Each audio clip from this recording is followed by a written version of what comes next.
एक समय में हमारी दुनिया में डायनासोर का राज था। वे चलते थे जहां हम चल रहे हैं, इसी हवा में सांसें ली और इसी धरती पर लड़ाइयाँ लड़ी।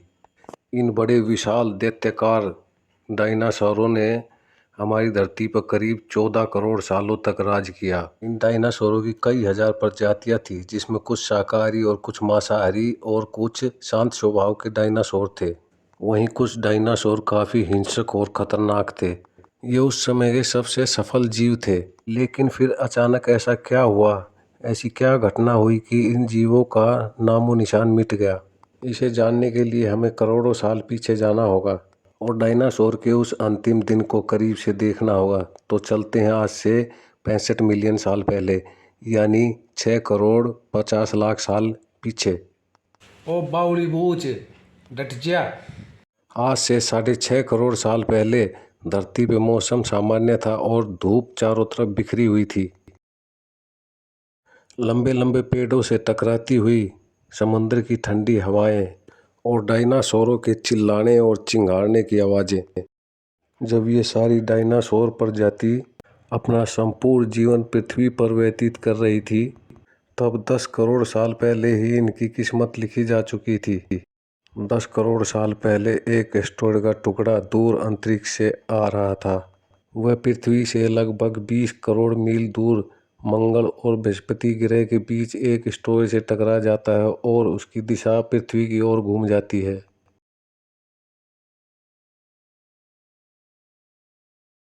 टकराव के कारण उसकी स्पीड 22,000 मील प्रति घंटा हो जाती है और वह पृथ्वी की तरफ तेजी से बढ़ने लगता है।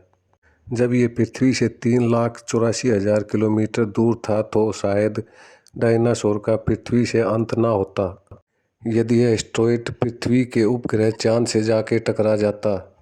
लेकिन डायनासोरों की किस्मत में कुछ और ही लिखा था। यह एस्टेरॉयड चांद से न टकराकर पृथ्वी की तरफ तेजी से बढ़ा जा रहा था। 40 किलोमीटर व्यास वाला 2 ट्रिलियन मीट्रिक टन का ये एस्टेरॉयड धरती की तरफ तेजी से बढ़ता जा रहा है। जब ये एस्टेरॉयड धरती के वातावरण के संपर्क में आया, जब एकाएक इसकी स्पीड 70 किलोमीटर प्रति घंटा हो गई थी। पृथ्वी के वायुमंडल में घुसते ही घर्षण के कारण ये एक आग के गोले में बदल गया।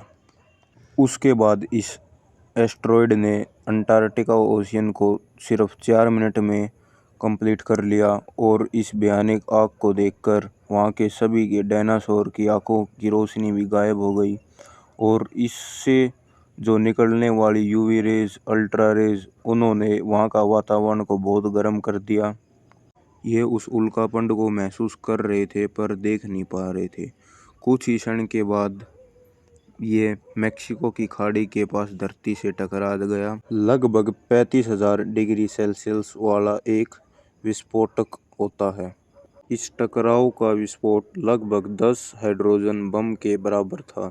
ये विस्फोट इतना शक्तिशाली था कि इसके टकराव से धरती की लाखों टन धातु अंतरिक्ष में चली गई।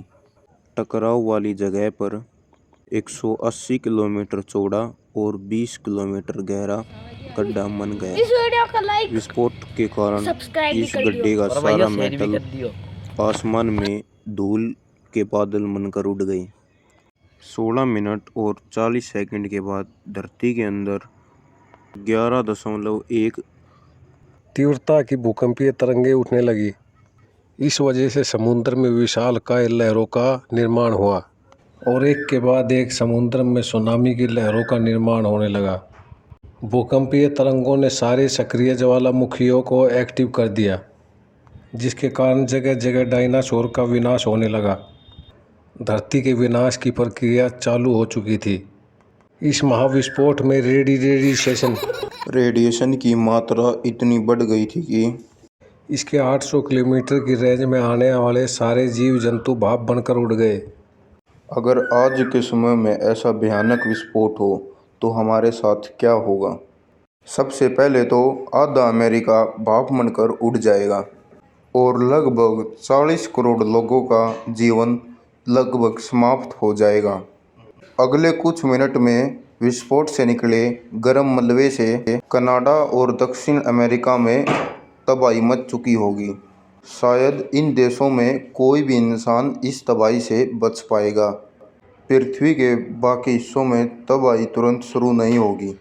विस्फोट के कारण पृथ्वी पर भयानक भूकंप आने लग जाएंगे।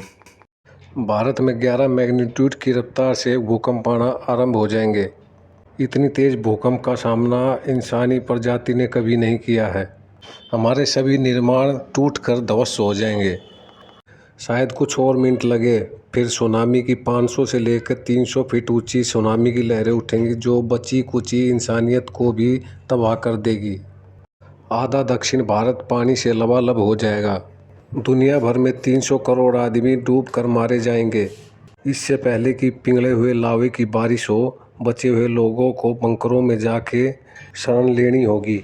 दुनिया भर में ऐसे भूमिगत बंकर हैं जो ऐसी परिस्थितियों से हमारी जान बचा सके। मेट्रो ट्रेन की अंडरग्राउंड लाइनें अगर इन भूकंपों का सामना कर सके तो ये अंडरग्राउंड स्टेशन हमारे लिए जान बचाने का अच्छा स्थान हो सकती है। परंतु समस्या यह होगी कि हम इन अंडरग्राउंड स्टेशनों में कब तक छुपे रह सकते हैं। शायद इंसान भूख के मारे एक दूसरे को ही खाने लग जाए।